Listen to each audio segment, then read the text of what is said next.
Hello അസ്സലാമലൈക്കും welcome back. ഞാൻ ഇന്നിവിടെ ഷെയർ ചെയ്യാൻ പോകുന്നത് ഒരു സിമ്പിളായിട്ടുള്ളൊരു കേക്ക് റെസിപ്പിയാണ്. അതുപോലെ തന്നെ ഈ കേക്ക് എന്ന് പറയുന്നത് നമ്മൾ ഗോതമ്പ് പൊടി കൊണ്ടാണ് ഉണ്ടാക്കുന്നത്. അപ്പോൾ എങ്ങനെ ഈ കേക്ക് ഉണ്ടാക്കാമെന്ന് നമുക്ക് നോക്കാം. വീഡിയോയിലേക്ക് പോകുന്നതിന് മുന്നേ എൻ്റെ ചാനൽ ഇതുവരെ സബ്സ്ക്രൈബ് ചെയ്യാത്തവർ സബ്സ്ക്രൈബ് ചെയ്യുക. തൊട്ടടുത്തുള്ള ബെല്ലൈക്കൺ പ്രസ് ചെയ്യുക. ഞാൻ ഇടുന്ന വീഡിയോസ് നോട്ടിഫിക്കേഷനായി ലഭിക്കുന്നതാണ്. ഒരു ബൗളിലേക്ക് അര കപ്പ് പാൽ ഒഴിച്ചു കൊടുക്കുക. ഇനി അതിലേക്ക് 2 ടേബിൾ സ്പൂൺ വിനാഗിരി ഒഴിച്ചു കൊടുക്കാം. വിനാഗിരിൻ്റെ വേണമെന്നില്ല, നമുക്ക് വേണമെങ്കിൽ നാരങ്ങ നീര് ഒഴിച്ചു കൊടുക്കാവുന്നതാണ്. ഞാൻ നന്നായി ഒന്ന് മിക്സ് ചെയ്ത് കൊടുക്കണം. പാൽ പിരിഞ്ഞ് വന്നിട്ടുണ്ട്. ഇനി നമുക്കത് മാറ്റി വെക്കാം. ഇനി ഒരു ബൗളിലേക്ക് 1 കപ്പ് ഗോതമ്പ് പൊടി ഇട്ട് കൊടുക്കാം. ഞാനിവിടെ എടുത്തിട്ടുള്ളത് റേഷൻ കടയിൽ നിന്നൊക്കെ കിട്ടുന്ന ആട്ടപ്പൊടിയാണ് എടുത്തിട്ടുള്ളത്. ഇനി അതിലേക്ക് 3/4 ടീസ്പൂൺ ബേക്കിംഗ് സോഡ ഇട്ട് കൊടുക്കാം. അതുപോലെ തന്നെ പിഞ്ച് ഉപ്പ് ഇട്ട് കൊടുക്കാം. ഇനി ഇതിലേക്ക് 1/4 കപ്പ് കൊക്കോ പൗഡർ ആഡ് ചെയ്ത് കൊടുക്കുന്നുണ്ട്. എന്നിട്ടൊന്ന് മിക്സാക്കി എടുക്കണം. ഞാനിതിൽ ബേക്കിംഗ് പൗഡറും കോഴിമുട്ടയൊന്നും ഇല്ലാണ്ടാണ് കേക്ക് ഉണ്ടാക്കുന്നത്.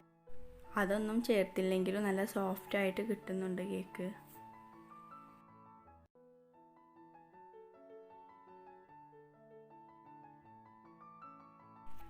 ഇനി ഒരു ബൗളിലേക്ക് 1/4 കപ്പ് സൺഫ്ലവർ ഓയിൽ ഒഴിച്ച് കൊടുക്കാം. കേക്ക് ഉണ്ടാക്കാനൊക്കെ എപ്പോഴും സൺഫ്ലവർ ഓയിൽ എടുക്കുന്നതാണ് നല്ലത്.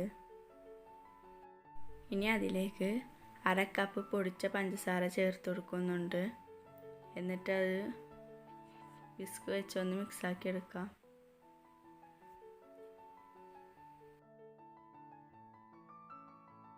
നന്നായി മിക്സായിട്ടുണ്ട്. ഇനി ഇതിലേക്ക് നേരത്തെ പിരിയാൻ വെച്ച പാൽ ഒഴിച്ചു കൊടുത്തിട്ട് ഒന്നുകൂടെ ഒന്ന് മിക്സാക്കി എടുക്കണം.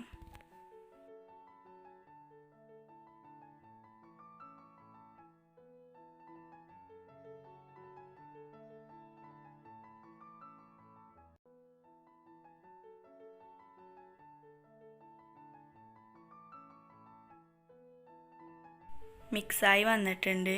ഇനി നേരത്തെ മാറ്റി വെച്ച ഇൻഗ്രീഡിയൻസ് ഒന്ന് അരിച്ചെടുക്കണം.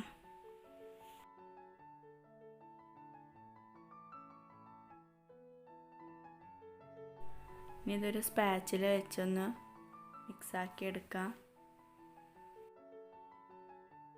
ഇനി ഇതിലേക്ക് അര കപ്പ് പാൽ കുറച്ച് കുറച്ചായി ഒഴിച്ചു കൊടുത്തിട്ടൊന്ന് മിക്സാക്കി എടുക്കണം.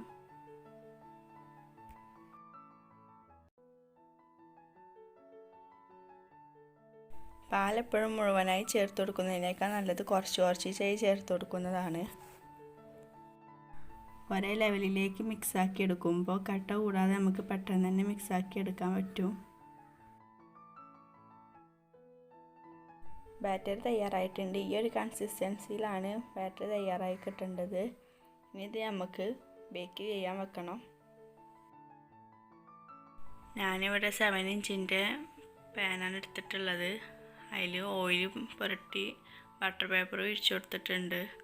ഇനി അതിലേക്ക് ബാറ്റർ ഒഴിച്ചു കൊടുക്കാം. ഇനി അതൊന്ന് ടാപ്പ് ചെയ്ത് കൊടുക്കണം. അതിൽ ബബിൾസ് എന്തെങ്കിലും ഉണ്ടെങ്കിൽ ഈ ടാപ്പ് ചെയ്യുമ്പോൾ അതൊക്കെ കറക്റ്റായിട്ട് കിട്ടും. ഞാനിവിടെ കുക്കറിലാണ് ബേക്ക് ചെയ്യാൻ വെക്കുന്നത്. കുക്കറിൽ ഇതുപോലുള്ളൊരു തരിക വെച്ച് കൊടുത്തിട്ട് അതിലേക്കാണ് പാത്രം ഇറക്കി വെച്ച് കൊടുക്കുന്നത്.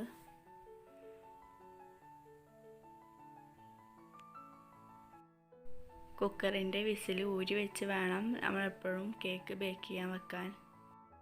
ഞാനിവിടെ കുറച്ച് ഡാർക്ക് ചോക്ലേറ്റ് ഗ്രേറ്റ് ചെയ്തെടുത്തിട്ടുണ്ട്. ഇനി അതിലേക്ക് കുറച്ച് ചൂടുള്ള പാൽ ഒഴിച്ചു കൊടുക്കാം. എന്നിട്ടൊന്ന് മിക്സാക്കി എടുക്കാം.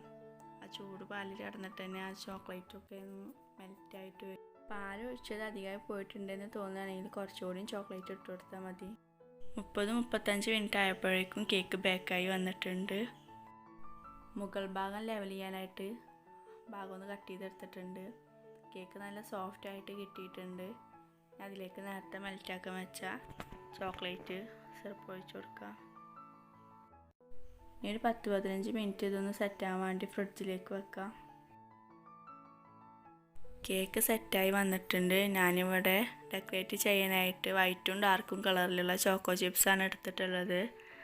നിങ്ങൾക്ക് ഇഷ്ടമുള്ളത് എടുക്കാൻ ഇതിന് വേണമെന്നൊന്നുമില്ല. ഒക്കെ അവനവൻ്റെ ഐഡിയാസ് വെച്ചിട്ട് നമുക്ക് ഡെക്കറേറ്റ് ചെയ്യാവുന്നതാണ്. അങ്ങനെ കേക്ക് തയ്യാറായിട്ടുണ്ട്. എല്ലാവരും ട്രൈ ചെയ്ത് നോക്കണം. വളരെ സിമ്പിളായിട്ടുള്ളൊരു കേക്ക് റെസിപ്പിയാണ്. അതുപോലെ തന്നെ കുട്ടികൾക്കൊക്കെ വളരെ ഇഷ്ടപ്പെടുന്നൊരു റെസിപ്പിയാണ്. ഇതിനധികം കൂടുതൽ ഇൻഗ്രീഡിയൻസ് ഒന്നും വേണ്ട. നമ്മുടെ വീട്ടിലുള്ള ഇൻഗ്രീഡിയൻസ് കൊണ്ട് നമുക്ക് ഈ കേക്ക് പെട്ടെന്ന് തന്നെ തയ്യാറാക്കാവുന്നതാണ്. അപ്പോൾ എല്ലാവരും ട്രൈ ചെയ്ത് നോക്കണം. ഫീഡ്ബാക്ക് അറിയിക്കണം. എൻ്റെ ഈ വീഡിയോ ഇഷ്ടപ്പെട്ടെങ്കിൽ എല്ലാവരും ലൈക്ക് ചെയ്യുക, ഷെയർ ചെയ്യുക, കമൻറ്റ് ചെയ്യുക. അടുത്ത വീഡിയോയുമായി കാണുന്നത് വരെ അസ്സലാമു അലൈക്കും.